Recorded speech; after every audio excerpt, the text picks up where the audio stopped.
Christmas can be hectic for families, and whilst watching endless repeats of It's a Wonderful Life, Die Hard, Scrooge or Home Alone has become something of a tradition, there will come a point over the Christmas holidays where you might want to watch something a little more grounded. So, the Scotland Channel has some short films to help you maintain your sanity this festive season, including Why Scotland Banned Christmas, which airs from December 19th and, like all our films, can be watched anytime 24/7. Celebrating Christmas during this time, the festive season in Scotland from 1640 until 1958 was a pretty grim time for many. However, some better-off members of Scottish society started to celebrate Christmas behind closed doors from around the 19th century. We don't really see a relaxation in attitudes towards Christmas really until the 19th century. It's at that point that children start to receive gifts, usually a fairly humble selection of gifts. It could be perhaps an apple and an orange and a low-denomination coin. But in terms of adults, really much of it would tie into the Victorian popularisation of Christmas. It was Queen Charlotte who first introduced a Christmas tree to the UK in 1800. But it takes you until Victoria and Albert until these celebrations are really being popularised, the traditions that we've come to take for granted now.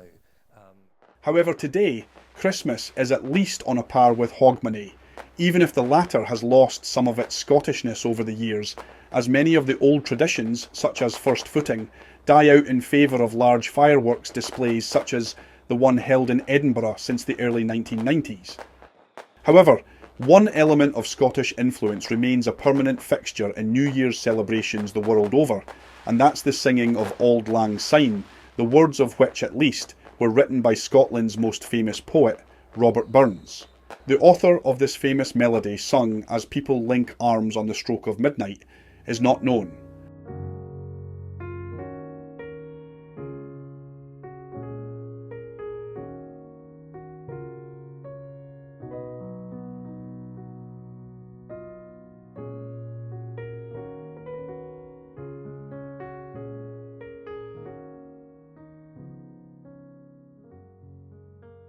It was early 2019 and I had a couple of friends, Brian and Christine, and I went to visit them in Cumbernauld and they said, "Do you want to paint some stones?" And I thought, okay. And I thoroughly enjoyed myself. I was sat there, they gave me stones, Posca pens, paints, and I thought, what on earth am I going to put on this stone? And they'd explained what Yes Stones is about. So I painted about 3 of them and I thought, this is great fun.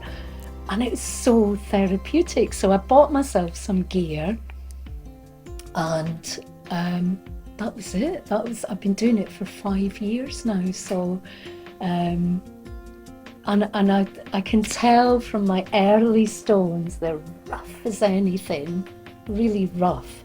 And now I do the backs of them and I'm really particular about how I put the paint on and stuff.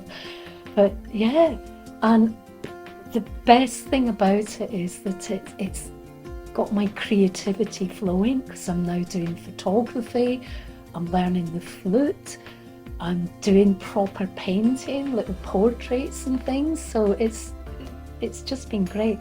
And we raise money for food banks, and I think that is the main thing, apart from getting positive independence messages out. Norma has Everyday part of modern life. They are increasingly being used to inspect tall structures, to take footage of places of interest from the air, and by emergency services to track missing persons.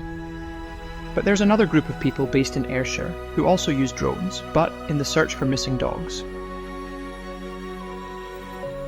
Dogs are such a big part of many people's lives. They are regarded as part of the family, so when they go missing, this is, more often than not, a traumatic event, and one for which most people are not well equipped to deal with. Ayrshire Drone Dog Rescue was set up by Liz Milligan after her rescue dog Flash decided to let himself out of the house one day, late at night. Liz vividly remembers the sheer panic that swept over her as she and her husband trawled the streets in search of Flash. That was 9 years ago. What happened was I rescued a lurcher from Facebook. It was on sale for £40, so we thought this dog won't go to the right place. So I rescued him, fostered him, got him a home, and he kept running away and coming back to us. So we decided between the owner and myself we were keeping him.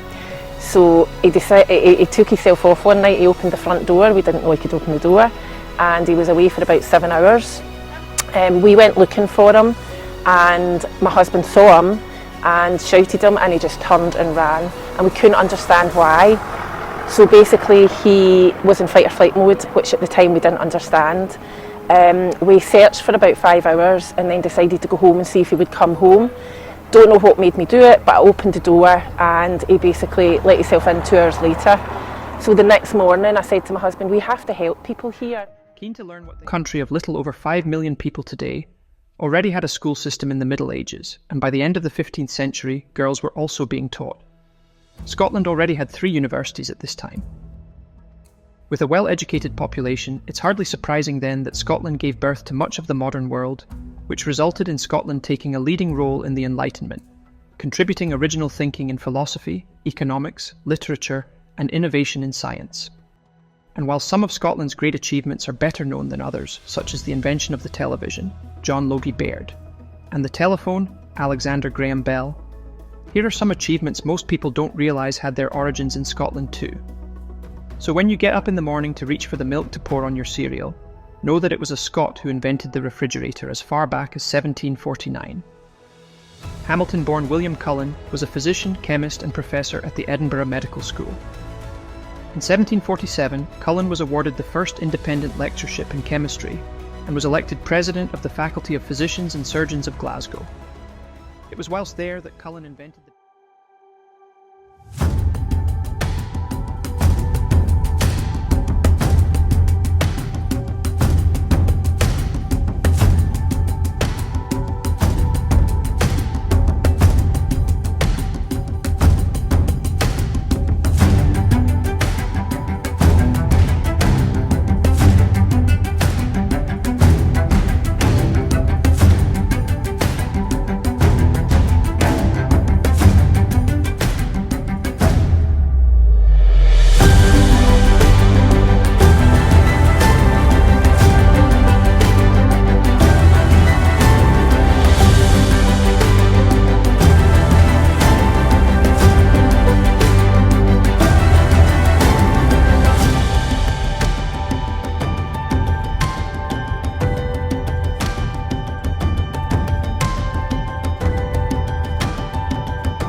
The world is full of fraudsters and scam artists.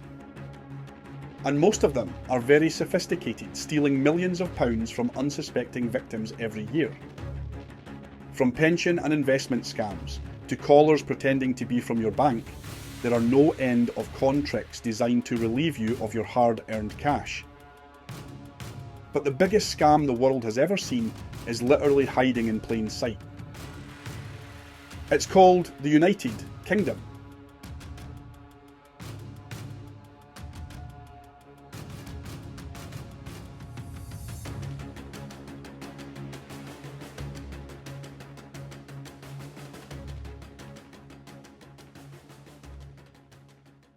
This may come as a shock to many, but the United Kingdom is really not what it claims to be.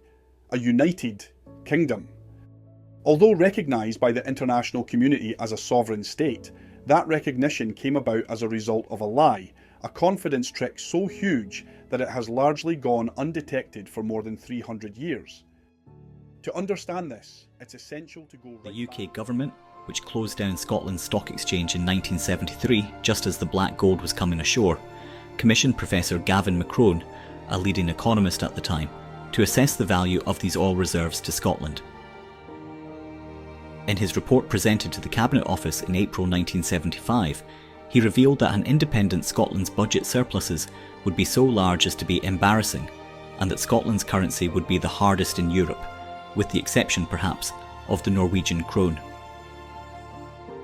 From being poorer than their southern neighbours thanks largely to deindustrialisation, Scotland would now be in a position to lend heavily to England, and this situation could last for a very long time into the future, he concluded. With the SNP launching its campaign in the 1970s under the slogan "It's Scotland's Oil," UK government ministers feared the report could lead to Scottish independence if made public, so they buried the evidence for more than 30 years. And whilst Norway retained a large public ownership of its oil and gas reserves, and went on to create a sovereign wealth fund worth more than $1.7 trillion, the London government sold off Scotland's oil and gas assets to multinational companies. As a result, Scotland has no sovereign wealth fund, not one single penny. What's more, the government in England gave the most advantageous tax breaks to mostly foreign oil companies, companies which now own Scotland's oil resources.